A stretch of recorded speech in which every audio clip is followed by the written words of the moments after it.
آج کا کالم روزنامہ دنیا سے پیش کیا جا رہا ہے اور نہایت فکر انگیز اور حساس نوعیت کا ہے۔ اسے بڑی سنجیدگی اور غور سے سننے کی ضرورت ہے اور ان خواتین و حضرات کے لیے خاص طور پر پیش کیا جا رہا ہے جو سائنس اور مذہبیات دونوں علوم سے نہ صرف شغف رکھتے ہیں بلکہ مکمل یکسوئی اور غیر جانبداری سے حقائق کا تجزیہ کرنے کی صلاحیت بھی رکھتے ہیں۔ اپنے سامعین سے یہ بھی گزارش کروں گا کہ کامنٹ باکس میں جا کر اپنی رائے سے بھی آگاہ کریں۔ عنوان ہے سائنس اور نئے علم کلام کی ضرورت، تحریر خورشید ندیم۔ تو سنیے، سائنس نے اس بار مذہب کے لیے جو چیلنج کھڑا کیا ہے وہ ماضی کے مقابلے میں سنگین تر ہے۔ ہمارا قدیم علم کلام شاید اس کا سامنا نہ کر سکے۔ سائنس ماورائے مذہب ایک تحقیقی عمل ہے، وہ اپنے جوہر میں نہ تو مذہب کی حامی ہے اور نہ مخالف۔ سائنس تصور حیات یعنی ورلڈ ویو نہیں ہے، ایک عمل یعنی پروسیس ہے۔ مذہب البتہ تصور حیات ہے۔ سائنس جب کوئی نیا انکشاف کرتی ہے تو یہ ایک تصور حیات کی ناگزیر ضرورت ہے کہ اس کا نظری ڈھانچہ اسے قبول کرتا ہو یا کم از کم اس سے متصادم نہ ہو۔ کل تک مذہب نے اپنا یہ موقف بڑی حد تک ثابت کیا کہ کوئی سائنسی دریافت اس کے بنیادی مقدمات سے متصادم نہیں ہے۔ اس بار مجھے صورتحال مختلف دکھائی دیتی ہے۔ مذہب کا تصور انسان چند مقدمات پر کھڑا ہے۔ ایک مقدمہ یہ ہے کہ اللہ تعالیٰ نے انسان کو خیر و شر کے شعور کے ساتھ پیدا کیا ہے۔ اس کی ایک فطرت ہے اور یہ غیر متبدل ہے۔ انسان تک اگر کسی نبی کی دعوت نہیں پہنچی تو بھی وہ اس کی شعور کی بنیاد پر خدا کے حضور میں جواب دہ ہے جو اس کی فطرت کا حصہ ہے۔ قرآن مجید کے الفاظ میں نیکی اور بدی کا یہ شعور اسے الہام کر دیا گیا ہے۔ اس مقدمے کی ایک فرع یہ ہے کہ انسان اصلاً ایک اخلاقی وجود ہے جو اس کے مادی وجود سے الگ ہے۔ جس طرح اس کے مادی وجود کے مطالبات ہیں اسی طرح اس کے اخلاقی وجود کے بھی مطالبات ہیں۔ مذہب کا اصل مخاطب یہ اخلاقی وجود ہے اور وہ اس کا تزکیہ کرنا چاہتا ہے، جنہیں ہم اخلاقی اوصاف کہتے ہیں، جیسے محبت، ایثار یا منفی حوالے سے حسد، نفرت۔ ان کا مرکز یہی وجود ہے۔ سائنس کی نئی دریافتوں نے اس مقدمے کو چیلنج کیا ہے۔ 1970 کی دہائی سے جب سے جینز کی انجینئرنگ یعنی جینیٹک انجینئرنگ کا دور شروع ہوا یہ چیلنج کھڑا ہو گیا تھا، لیکن اب 21ویں صدی میں یہ ایک عملی حقیقت میں ڈھل چکا ہے۔ ہم اس کے مظاہر اپنی آنکھوں سے دیکھ سکتے ہیں۔ ایک بھیڑ ڈولی کی تخلیق سے اس کا آغاز ہوا تھا اور اب بات کہیں آگے جا چکی ہے۔ اس کا نیا باب کرسپر ٹیکنالوجی ہے۔ 2020 میں کیمسٹری کا نوبیل انعام 2 امریکی خواتین سائنسدانوں کو ملا جنہوں نے یہ ٹیکنالوجی دریافت کی۔ یہ ٹیکنالوجی کیا ہے؟ ڈی این اے سے تو آپ سب واقف ہیں، وہ بنیادی تخلیقی مالیکیول جس پر ہماری شخصیت کا خاکہ لکھا ہوتا ہے اور جو ہمیں وراثت میں ملتا ہے۔ اس ٹیکنالوجی کی مدد سے ہم اس خاکے کو حسب خواہش تبدیل کر سکتے ہیں۔ اس مالیکیول میں ہمارا رنگ، قد اور امراض سمیت بہت سے امور جینز کی صورت میں لکھے ہوئے ہیں جو ہمیں والدین سے وراثت میں ملتے ہیں۔ گویا ایک کتاب ہے جس میں سب کچھ مرقوم ہے۔ اب ہم اس میں سے بعض مضامین نکال سکتے اور ان کی جگہ اپنی مرضی کے مضامین شامل کر سکتے ہیں۔ آج انسان ڈی این اے کی ایڈیٹنگ پر قادر ہو چکا ہے۔ ڈی این اے کی تبدیلی کا مطلب شخصیت کی تبدیلی ہے۔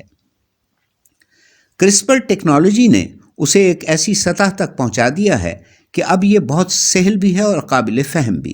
اس کے تحت تو اب یہ بھی ممکن ہے کہ انسانی ایمبریو کو تبدیل کر دیا جائے۔ ایمبریو، اسے اردو میں جنین کہا جاتا ہے، اور یہ بچے کا جو ابتدائی خاکہ یا اس کا جو ابتدائی وجود ہوتا ہے ماں کے پیٹ میں، اسے جنین یا ایمبریو کہتے ہیں۔ مثال کے طور پر دل کی بیماری موروثی ہے۔ کرسپر ٹیکنالوجی سے یہ کامیاب تجربہ کیا جا چکا ہے کہ اس بیماری کا سبب بننے والی جین کو ایک صحت مند جین سے تبدیل کر دیا جائے۔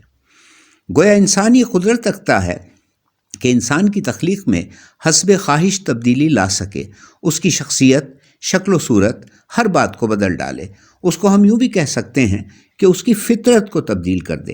ماضی میں جب یہ بات کہی گئی تو مذہبی علم کلام نے اس کا جواب دیا۔ مثال کے طور پر جب انسان اس پر قادر ہو گیا کہ وہ ماں کے پیٹ میں موجود بچے کی جنس کی یقینی خبر دے تو اسے مذہب کے لیے چیلنج کہا گیا۔ مذہبی مقدمے میں خدا کے سوا کوئی نہیں جانتا کہ ماں کے پیٹ میں کیا ہے۔ ہمارے علم کلام نے اس کا جواب یہ دیا کہ پیدا ہونے والے بچے سے مراد محض اس کی جنس نہیں، اس کی پوری شخصیت ہے۔ آپ یہ تو بتا سکتے ہیں کہ وہ لڑکا ہے یا لڑکی، لیکن یہ نہیں بتا سکتے کہ نیک ہوگا یا بد۔ مذہب تو پوری شخصیت کی بات کر رہا ہے کہ اسے خدا کے سوا کوئی نہیں جانتا۔ آج سائنس نہ صرف پوری شخصیت کی خبر دے رہی ہے بلکہ یہ بھی بتا رہی ہے کہ وہ اس شخصیت کو تبدیل کر سکتی ہے۔ اس دریافت نے بظاہر قدیم علم کلام کو متروک کر دیا۔ یہی معاملہ اخلاقی وجود کا بھی ہے۔ سائنس نے دکھا دیا کہ یہ مادی وجود سے الگ نہیں ہے، اس کا تعلق بھی جینز سے ہے اور اسے تبدیل کیا جا سکتا ہے۔ ہمارے احساس اور جذبات سب کا مرکز یہی حیاتیاتی وجود ہے جو ڈی این اے سے تشکیل پاتا ہے۔ یہ کوئی مفروضہ نہیں بلکہ واقعہ ہے۔ اس کا تجربہ مادہ چوہوں پر کیا گیا۔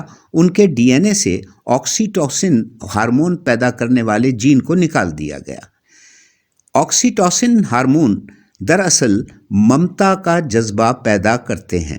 ایسے مادہ چوہوں نے اپنے بچوں کے بارے میں کسی ایسے جذبے کا اظہار نہیں کیا جو ماں کے ساتھ خاص ہوتا ہے۔ یہ تجربہ ابھی انسانوں پر نہیں ہوا لیکن کسی لمحے ہو سکتا ہے۔ یہ اب ممکن ہو گیا ہے کہ ہم اپنی مرضی کے انسان پیدا کر سکیں، ان میں وہ خواص ہوں جو ہم چاہتے ہیں۔ ہم چاہیں تو انہیں درد کے احساس سے بے نیاز کر دیں، ان کی موروثی بیماریاں ختم کر دیں، ان سے رحم دلی کا جذبہ چھین لیں۔ وہ صرف جنگجو ہوں جنہیں انسانی جان لینے میں کوئی آر نہ ہو۔ گویا ہم نے ان کے تصور اخلاق کی تشکیل نو کر دی۔ اس راہ میں کوئی عملی رکاوٹ باقی نہیں۔ گویا کرسپر ٹیکنالوجی نے مذہب کے تصور انسان کو چیلنج کر دیا ہے۔ اس کے نتیجے میں جزا و سزا، انسانی فطرت، اخلاقی وجود سمیت مذہب کے تمام بنیادی مقدمات اس کی زد میں ہیں۔ میرے خیال میں اسلام کو سائنس کی طرف سے اتنے بڑے چیلنج کا اس سے پہلے کبھی سامنا نہیں ہوا۔ ہمارے موجودہ علم کلام کے پاس اس کا کوئی جواب موجود نہیں ہے۔ مستقبل میں ہم ایک ایسے انسان کو دیکھ رہے ہیں جو خیر و شر کے اس شعور سے عاری ہے جس کے بارے میں کہا گیا ہے کہ اس کے اندر الہام کیا گیا ہے۔ جب الہام کا مستقر ہی نہیں رہا تو انسان کا طرز عمل اس پر کیسے مبنی ہو سکتا ہے؟